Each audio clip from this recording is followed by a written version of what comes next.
Hi, I'm Faye from San Diego. Please like and subscribe. I grew up in a small seaside town with my single dad, who was a marine biologist. I'd spend hours snorkeling with him, and I was completely in love with the ocean.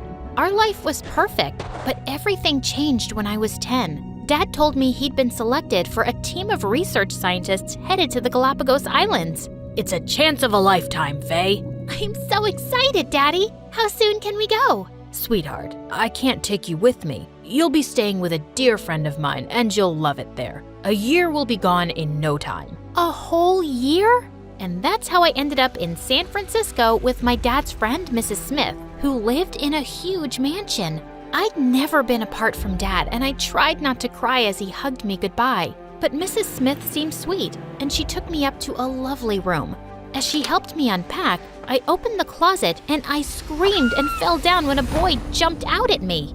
Elon, I told you to be nice to our guest. You scared the poor girl. I'm not scared of him.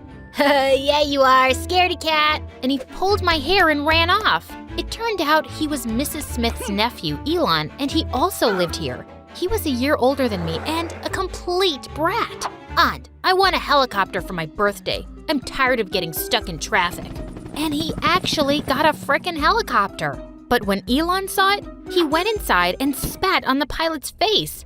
I wanted a black helicopter, idiot. Elon refused to eat until the helicopter was painted black. Most days, Elon was a pain in the butt for everyone, including me. He'd put spiders in my bag, scribble in my notebooks, and bang his head on the wall until I agreed to play with him. He also asked me to do his homework, and when I refused, he begged and cried and said he was too dumb to do it.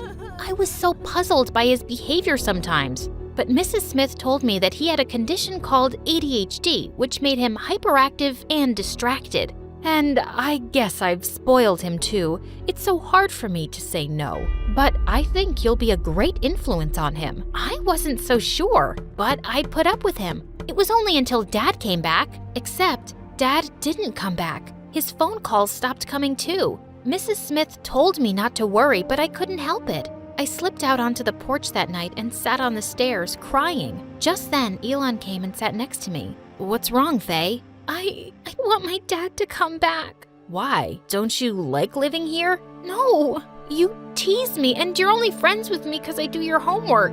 Yeah, but also because you're the only other person I like, other than Aunt. Liar, you have tons of friends. But you're my favorite person, Faye. He slipped his arm around me, and I felt better. And then he slipped a sticky lollipop down my shirt, and I yelled as I chased him. We got the dreadful news. Dad and his team had gone missing, but Mrs. Smith and Elon never let me lose hope that he'd be found, and I was so glad I had them. At school, I always topped my class, and in 8th grade, I started babysitting in the evenings. Mrs. Smith gave me an allowance, but I wanted to be more independent. And my 8th grade results were so good that I was promoted straight to grade 10. That meant Elon and I were in the same class now. Once I was studying in the library when some girls approached me. They were the mean squad of our class, and their leader, Sophia, was Elon's girlfriend. Elon tells me you're really smart, so here's our assignments. Get them done tonight. We'll pay you. Sorry, I'm busy. Oh, come on. Think of it as a great job. It's better than cleaning a baby's poopy butt. Ew. And they all burst out laughing. Just then, Elon walked in. Hey, Faye. Want to hang out with us tonight? Sorry, Elon, I can't. 'Cause I'll be busy cleaning a baby's poopy butt. I stormed off, but Elon followed me. Hey, what was that about? Why did you tell everyone about my job? Your girlfriend and her minions were making fun of me. That's because they can never be like you. Faye, you're skipping grades and working. How many kids can do that? You're incredible. Elon smiled warmly at me, but why was my tummy doing flips? Ahem. Am I interrupting something? Not at all, babe. I was just telling Faye how incredible you are. A few weeks later, I got paired with Sophia in chemistry class, while Elon's partner was a shy girl with braces. During an experiment, she accidentally spilled a chemical on Elon's arm that made his skin itch. Whoa, girl, your glasses aren't working? I'm so sorry. Here, let me. But just as she was about to clean Elon's arm, Sophia pushed her away. Don't touch my boyfriend with your filthy hands. Just as she was about to sit, Sophia pulled her chair and the poor girl landed on her butt. Everyone started laughing as she ran out in tears. I shook my head in disappointment at Elon, then followed the girl to check if she was hurt. Thankfully, she wasn't. That day, when we were going back home, Elon asked me, "Was that girl okay?" "I guess. You must feel really proud of yourself after the way you and Sophia treated her." Come on, Faye, don't be such a snowflake. It's just how things are in school. The nerdy ones always get bullied. Says who? Elon, you're so much better than your friends. That's why you care if she was okay or not. Maybe I'm not, Faye. You just see the good in me because you're good. Years went by, and on his 18th birthday, Elon had planned a party for his friends at a fancy restaurant. I made a photo frame for him and put in a goofy picture of us as kids. Elon was out all day, and when he finally came back in the evening, I was all ready for the party. Happy birthday, Elon! Thanks. You look great. Going somewhere? Yeah, to the party with you, silly. Oh, yeah, you should totally come. Gosh, that was so embarrassing. I didn't even realize till now that he'd never actually invited me to his party.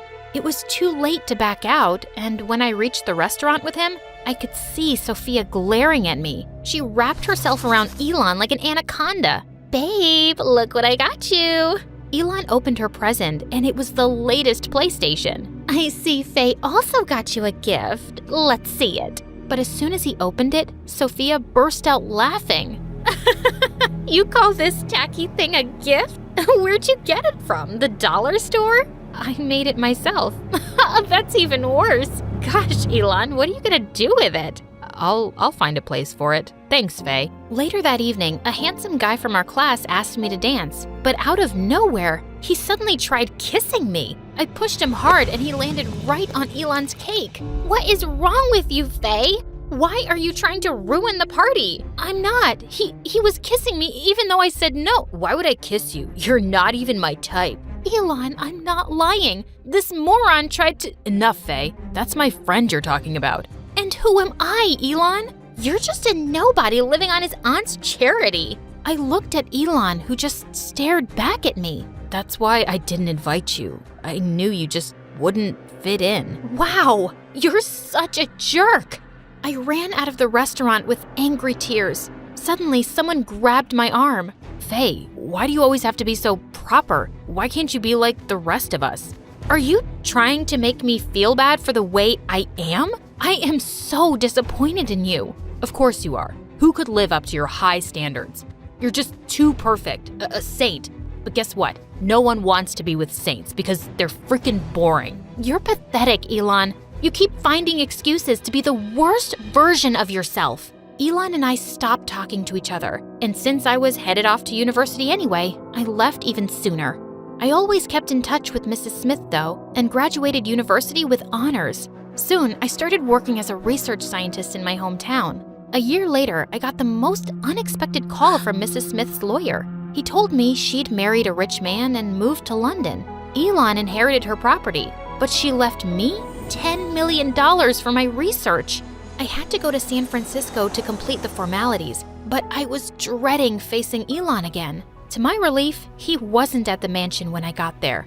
On my first night, I couldn't sleep, so I went down to the kitchen. But as I looked for the light switch, I bumped into someone and screamed. Whoa, it's just me. I found myself staring into Elon's face. It's good to see you, Faye.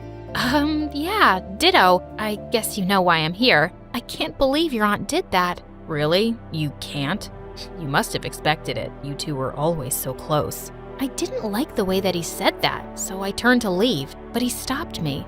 Faye, I'm sorry. That came out wrong. Aunt always said she's really proud of you. I mumbled something and rushed back to my room because my heart was beating like crazy. He was more handsome than ever. I met the lawyer the next day for some paperwork, but I didn't see Elon around at all. Later that night, I was about to fall asleep when I heard a baby crying. I followed the cries straight to Elon's room. Elon, whose baby is this? What's she doing here? Gosh, Faye, can you please come and help me first? Just then, Elon pulled off the baby's diaper and he gagged and threw up in the dustbin. I burst out laughing. But seeing Elon's miserable face, I went in and helped clean up the baby. I sang her a lullaby and she dozed off. Now will you tell me whose baby this is? She's my daughter, Angel. Your what? Sophia and I were together all through college. And where is she now? At her parents' place, probably. Faye, I know this is a lot to ask, but Angel's nanny fell ill and she seems to like you. Can you stay and help me for a few days? Sure. You know I'm already a pro at wiping babies' poopy butts. The next few days, I helped Elon with Angel and we grew closer again. I noticed how gentle he was with her and often caught him stealing glances at me. Every time our eyes met, I felt something strange in my stomach. One day, I was in the garden when Elon came running, his face red with excitement. I have to tell you something, but I don't really know how to, but I really have to. Hey, calm down. What's going on? Faye, we found your dad. What? What do you mean? I've had private search teams looking for years. They finally found your dad and his team on some remote island. He's coming back home, Faye. I started to cry as Elon wrapped his arms around me. This means everything to me, Elon. How will I ever thank you? You can start by forgiving me. Faye, I'm so sorry for the way But suddenly, he let me go as he looked behind me, and I turned to see Sophia. She came running and threw her arms around him. Babe, I've missed you. Oh, hi, Faye. It's been so long. Elon told me you've been taking excellent care of our baby. Thank you. Elon has been in touch with her all this time, giving updates? And that night at dinner, Sophia couldn't stop gushing over Angel. Faye, isn't she perfect? Babe, let's take her to Disneyland this summer, just the three of us. Wouldn't that be perfect? And then Sophia pulled him in for a kiss. Gosh, it was so awkward. But she was Angel's mom, and Angel deserved a complete family. And I had to leave soon. Later that night, I was getting into bed when Sophia walked into my room. Faye, you're really embarrassing yourself. What do you mean? I can see how you look at Elon. You've always been in love with him, haven't you? Oh, poor thing. But trust me, he doesn't feel the same way. He loves me and will always take me back, especially since I'm Angel's mother. So I think you should leave now. We don't need a babysitter anymore. I left the mansion quietly that night. I didn't even wait for the money for Mrs. Smith. I didn't care about anything, except that Dad was coming home. And it was the most bittersweet reunion. My heart was bursting with happiness to see Dad again, and we had years of catching up to do. I would always be grateful to Elon for this. One day, I was busy going through some pictures for work when I heard a familiar voice. Can you please stop leaving without saying goodbye? Elon, what are you doing here? And I figured you didn't need me since Angel's mom was back. Sophia isn't fit to be anyone's mom. Aunt hated her, and when she found out Aunt left, Sophia thought she could convince me to marry her. Faye, she's been threatening to fight for Angel's custody. So I waited for her to make some mistake, and once I gathered proof against her, I kicked her out. Proof? She stole a lot of stuff from the mansion. So that means you don't love her? No, I love you, Faye. I think I've loved you since we were kids. I just always felt you were too good for me. I still think that. But I can't fight my feelings for you anymore. I love you too, Elon.